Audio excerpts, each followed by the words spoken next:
पहले आप लोग ये वीडियो देखिए। महाराज जी राधे राधे। राधे राधे। मैं बिहार का रहने वाला हूँ। हाँ। और कलकत्ता से आया हूँ आपके दर्शन के लिए। अच्छा। टीवी पर रोज आपकी कथा 12 महीना सुनते हैं जी। और मैं भी एक छोटा मोटा कथावाचक हूँ। अच्छा। तो आपसे हमारी जिज्ञासा ये है कि राजा परीक्षित अपनी माँ के गर्भ में थे। हाँ। तो भगवान अश्वत्थामा के ब्रह्मास्त्र से उसकी रक्षा किए। ठीक है। लेकिन वहीं उनका भांजा अभिमन्यु को भगवान क्यों नहीं बचा सके? परीक्षित की रक्षा तो गर्भ में जाके कर दिए। हाँ। लेकिन अभिमन्यु को नहीं बचा पाए, क्यों? भगवान चाहते तो बचा लेते। हाँ। क्योंकि गुरुजी के पुत्र को भी, मरा हुआ पुत्र को जीवित करके लौटाया है। हाँ। माता देवकी के 6 पुत्रों को जीवित करके लौटाया। हाँ। तो भगवान तो चाहते तो कर लेते। हाँ। पर भगवान ने जान करके नहीं बचाया। अच्छा। क्यों? क्योंकि यदि महाभारत में अभिमन्यु की मृत्यु ना होती तो फिर कौरवों की, पितामह की इत्यादि जितने भी लोग हैं उनकी मृत्यु ना होती। क्योंकि कौरवों की तरफ से अधर्म स्टार्ट वहीं से हुआ। अधर्म से मारा ना अभिमन्यु को कौरवों ने। तो कौरवों ने जब अधर्म से मारा तो वहीं से उनके पाप का घड़ा भरा। और पाप का घड़ा जब तक नहीं भरता तो भगवान अंत कैसे करते? तो किसी ना किसी उन कौरवों के नाश के लिए अभिमन्यु को अपना बलिदान देना पड़ा। क्योंकि कई बार आपने देखा होगा, बड़ी मछली को फंसाने के लिए मछली का ही दाना डाला जाता है। हाँ। कांटे में मछली को ही ना डाला जाता है, तब बड़ी मछली छोटी मछली को खाने आती है और फंस जाती है। तो अभिमन्यु वो छोटी मछली बन गए, जिस छोटी मछली के चक्कर में सारे बड़ी बड़ी मछलियां फंस गईं और सबने उस चक्कर में अधर्म किया। अभिमन्यु को मारने के लिए सारी हदें पार कर दी कौरवों ने। भगवान ने कहा अच्छा मार लो, तुम हमारे एक को मारोगे ना, हम तुम्हारा सर्वनाश कर देंगे, तुमने अधर्म किया है ना।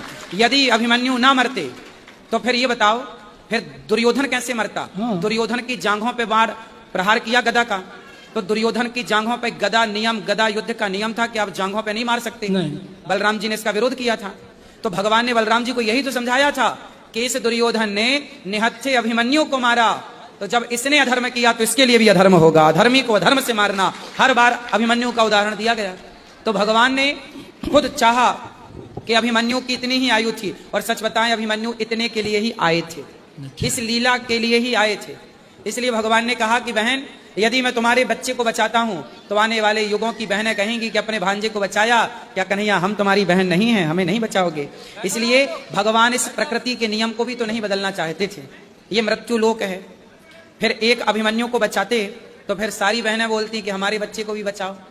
तो भगवान फिर प्रकृति के नियम से, जो मृत्यु लोक बना है उस नियम से भगवान कैसे समझौता करते?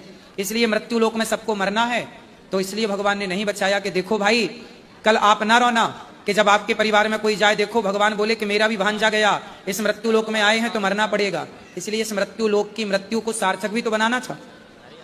भगवान ही अपने बनाए नियम बदलते तो फिर लोग आरोप लगाते ना कि वाह, अपने भांजे के लिए तो आपने तोड़ दिया नियम, तब ये मरा है तो इसके लिए भी आप तोड़ो।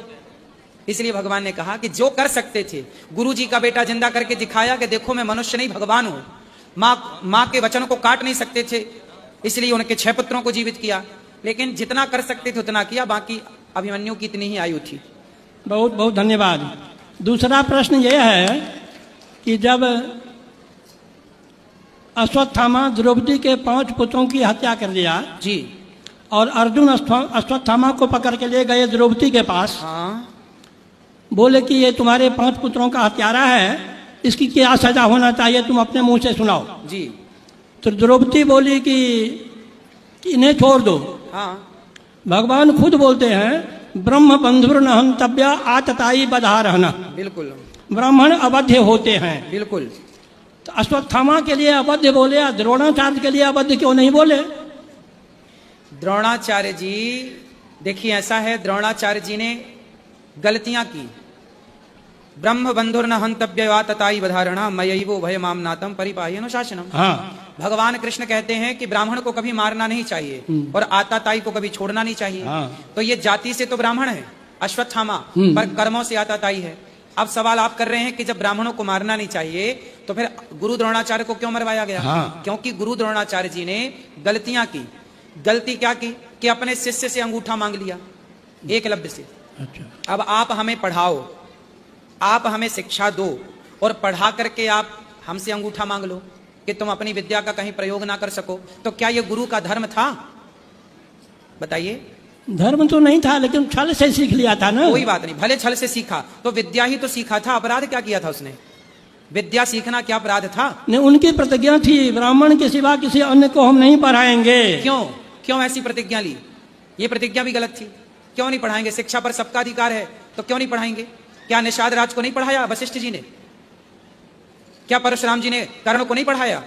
फिर क्यों आप ऐसी प्रतिज्ञा उल्टी सीधी लेंगे?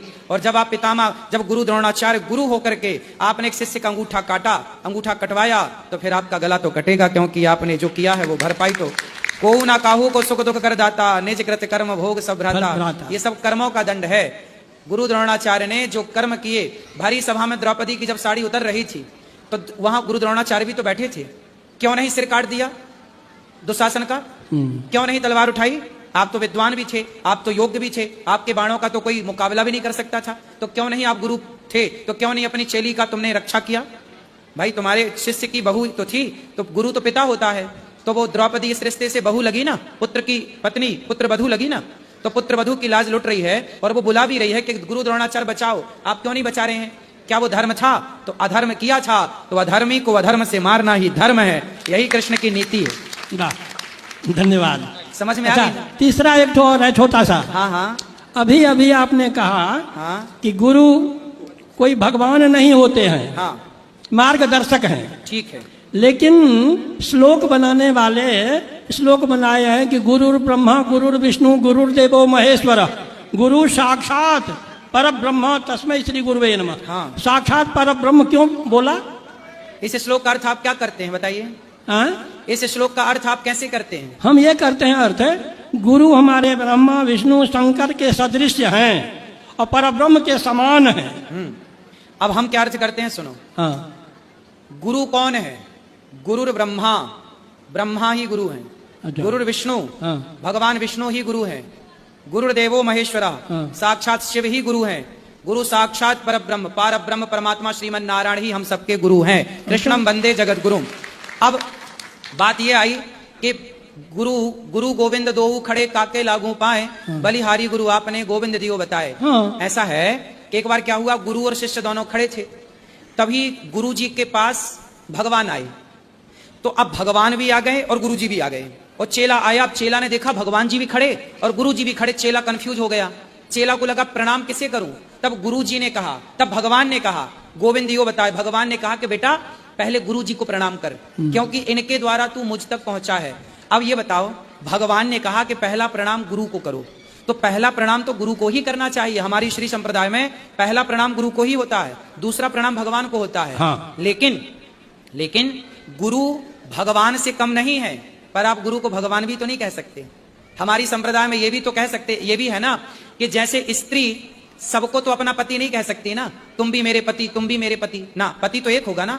जब पति एक है, दो नहीं हो सकते। तो भगवान एको ब्रह्म द्वितीयो नास्ति, जब ईश्वर एक है तो फिर दूसरा कोई भगवान कैसे हो सकता है? भगवान तक पहुंचाने का एक रास्ता देते हैं गुरु। भगवान से कम, मैं भी अपने गुरु को भगवान से कम नहीं मानता, लेकिन भगवान तक पहुंचाने वाले गुरु जो हैं, भगवान अलग हैं, गुरु अलग हैं। लेकिन जब आप उस तत्व की दृष्टि से देखेंगे तो आप ठीक है कि वहां पहुंच गए, उस दृष्टि से देखा तो गुरु और ईश्वर को एक मान लिया। इसी चक्कर में फ्रॉड तो हो गए, बहुत सारे गुरु घंटाल अपने को ही भगवान कहने लग गए, अपनी पूजा करा रहे हैं। अब भगवान की पूजा कोई नहीं कर रहा, गुरु की पूजा कर रहे हैं, तो अब बताइए इनका उद्धार होगा? आजकल लोग गुरु के चक्कर में भगवान की पूजा नहीं कर रहे हैं। अब बताइए, नारद जी गुरु हैं, नारद जी ने मंत्र किसे दिया? ध्रुव जी के गुरु कौन है? नारद जी हैं। तो नारद जी जैसे गुरु मिले तो ध्रुव जी ने नारद जी के पांव तो पकड़े, मंत्र तो लिया, पर ध्यान भगवान का करके भगवान को पाए ना। क्या ध्रुव जी ने नारद जी को ही भगवान मान लिया कि आप ही भगवान हैं? जब ध्रुव जी नारद जैसे गुरु को पा करके जब उन्होंने भगवान में मन लगाया, तो हम भी गुरु को पा करके भगवान में ही मन लगाएं। सही है? सही हाँ। सही है? हाँ हाँ सही है। आप संतुष्ट हुए? हाँ ठीक है। पूरे संतुष्ट हुए कि थोड़े? पूरा नहीं, पूरा संतुष्ट नहीं हुए। तो बताइए कैसे होंगे पूरे संतुष्ट? और हमारे जैसे बहुत जिज्ञासु लोग हैं ना, आप बताइए। ये लोग भी प्रश्न करना चाहते हैं। नहीं, आप और कर लीजिए, आप संतुष्ट नहीं हुए तो कर लीजिए, हम और समझाएं और कह दें आपसे। आपको क्या समझाएं, आप तो हमारे पिता तुल्य। हाँ, हाँ। बताइए क्या पूछना है? अच्छा, तब तक हम याद कर लेते हैं। अच्छा